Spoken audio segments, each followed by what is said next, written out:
I'm still on the Lord's Prayer. Um, does anyone, you want to be the scribe today? Um, okay, anyone hear or think of any other words for God or Father?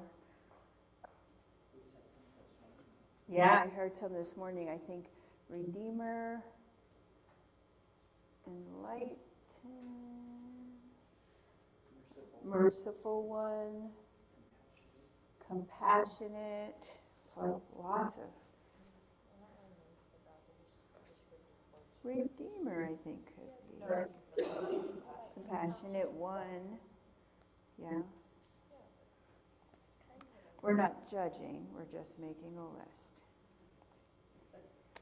And I have some more that I found too while you're writing.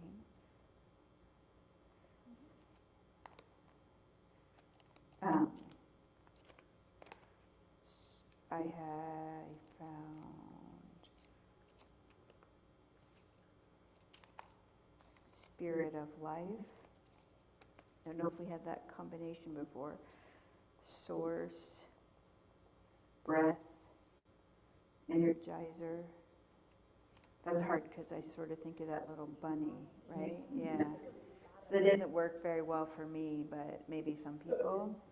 Source and ground of all being. I think that's an interesting one. So, source, yeah, but each word is important. So, if you don't want to write all the words, that's okay. Okay, so we had Our Father who art in heaven. We're going to have to come back to the heaven piece because I feel like we didn't spend much time on it. And then I want you to think, not for today, but if kingdom still fits, if we change Our Father to like light or spirit, does kingdom still work for that? But I wanted today look at give us this day our daily bread. What do you think that means? It's probably alluding to the manna. Manna, you think? Yeah. From the Old Testament? Because it was daily and it was only like, yeah, so that's probably just alluding to that and as a metaphor. It's a metaphor to that how God had provided for them in the desert. And so Jesus was. So does that work for us today? Daily bread. Give us our daily bread.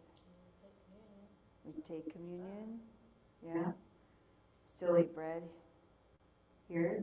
Well, I wanted just to have a little thinking. Remember, this was the First Nations version, the indigenous translation of the New Testament, and the person who rewrote this, said, "Provide for us day by day the elk, the buffalo, and the salmon, the corn, the squash, and the wild rice, all the things we need for each day."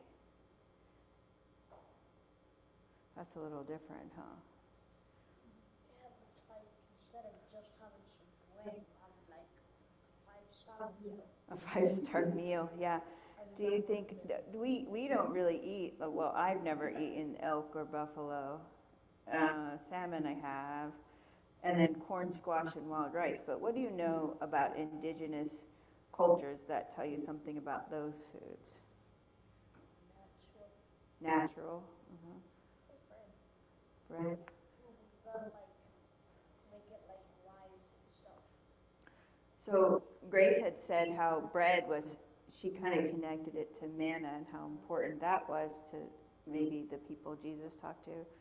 And I'm wondering if buffalo, salmon, elk, wild rice, and squash might be important foods to some indigenous nations. Presumably, right? Do we have any food that's like important food to us? Hamburger. Yeah.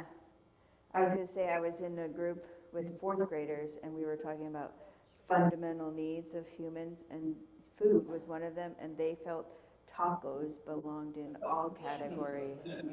Even defenses, tacos was in defenses and tacos, so maybe, Shelter? and it's, yeah, because you know what, fourth graders, you can be silly, right? Couldn't make like They, Or not building See, a they- shelter out. they had a, see, what grade are you in? Fifth. Fifth, there you go, so you're pretty close.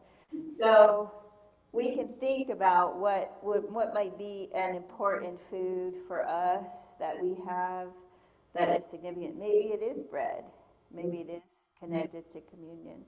So that's your thought for your thinking task for the week.